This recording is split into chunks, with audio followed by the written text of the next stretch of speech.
নিয়েছি। হ্যাঁ, 51। না না না, একটাই মানে। আচ্ছা, তোমরা কারা কারা তারকেশ্বর বা আমার বাড়ির খুব কাছাকাছি থেকে আমার ভিডিও দেখছো অবশ্যই আমাকে কমেন্ট করে জানিও। আর তোমরা যারা বাইকে জার্নি করো তারা তো জানোই যে বাইকে বসলেই চুলের অবস্থাটা ঠিক কি হয়। আমার অবস্থা তো প্রচণ্ড খারাপ হয়েছিল, পুরো চুলে একদম জোট পাকিয়ে গিয়েছিল। যাই হোক করে আমি সেটাকেই বেঁধে টেঁধে নিয়েছি অ্যাট লাস্ট মোটামুটি যাওয়ার জন্য আর কি। আর মন্দিরের পথে দেখতেই পাচ্ছ যাচ্ছি, গিয়ে পুজো দেব, কিন্তু কি আছে না আছে আমি ততক্ষণেও জানি না যে এরপর আমার সাথে কি হতে চলেছিল। তার কারণ পুরো পকেট ফাঁকা হয়ে গেছিল আমার এই তারকেশ্বরে পুজো দিতে গিয়ে। প্লিজ তোমরা কিন্তু খুব ভালোভাবে দেখে শুনে তারপরেই এগোবে বা পুজো দেবে, কারণ এখান থেকে ওখান থেকে প্রচুর টাকা নিয়ে নিয়েছে। তো তোমরা প্লিজ একটু দেখে শুনে তারপরে পুজো দিও। তোমরা কিন্তু নিজেরা গিয়েও পুজো দিতে পারো, সেরকম কোনো এ নেই যে তোমাদের ওদেরকে ধরেই পুজো করতে হবে আর কি। পান্ডা ফান্ডা যেগুলো আছে তোমরা কিন্তু নিজেরাও পুজো দিতে পারো।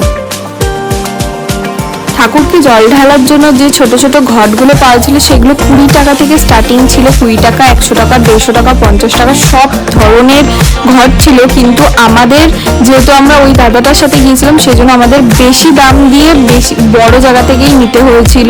তো তোমরা এগুলো প্লিজ একটু দেখে শুনে তারপরেই তোমরা কিন্তু এদের সাথে কন্ট্যাক্ট করো। আর আমরা এখানে পুজো দেওয়ার জন্য মানে জল ঢালার জন্য লাইনে দাঁড়িয়ে পড়িয়েছিলাম। আর বেশ অনেকক্ষণ দাঁড়িয়ে থাকার পর আমরা আলটিমেটলি বাবার মাথায় জলটা ঢালতে পেরেছি। আমার চোখ মুখের অবস্থা দেখে বুঝতেই পারছো যে এত গরমে প্রচণ্ড ক্লান্ত হয়ে গেছিলাম, যেহেতু ভেতরটা অনেক ভিড় হয়ে গেছিল সেই জন্য।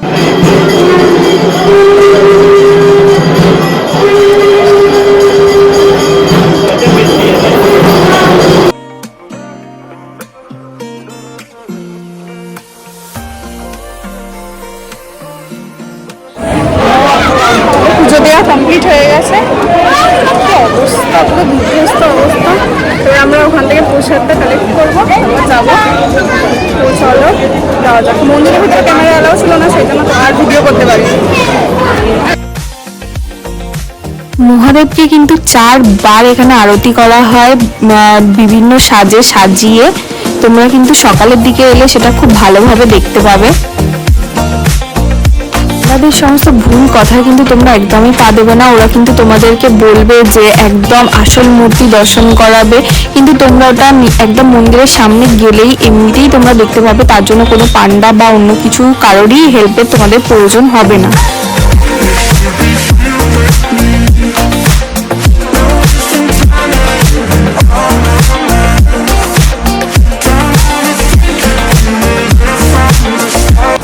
দুটো বাচ্চার সাথে শিব সেজেছিল, তোমাদেরকে দেখালাম মানে টাকা দিতে।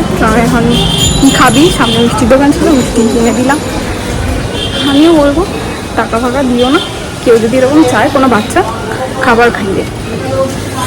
তো চলো আমরা এখন যাই, প্রসাদটা কালেক্ট করি, নিয়ে তারপর বাড়ির পথে রওনা দেবো। সকাল থেকে কিছু খাওয়া হয়নি, তো চলো। তো ভিড় পুরো বিধ্বস্ত অবস্থা, পাশে আশেপাশে প্রচুর দোকান রয়েছে। তো এই যে এসে গেছি আমরা, চাই প্রসাদটা কালেক্ট করি আগে। এই যে আমাদের প্রসাদও হাতে পেয়ে গেছি, পুরো প্যাকড হয়ে গেছে। 151 টাকার পুজো দিয়ে দিয়েছিলাম।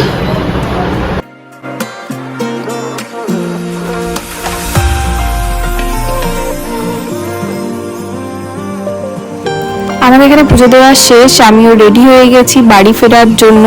আর দুধারে কিন্তু প্রচুর দোকানপাট রয়েছে, তোমরা এখান থেকে পুজোর সমস্ত সামগ্রী এখান থেকে কিনতে পারো। এবং দুধারে কিন্তু অনেকগুলোই দোকান রয়েছে।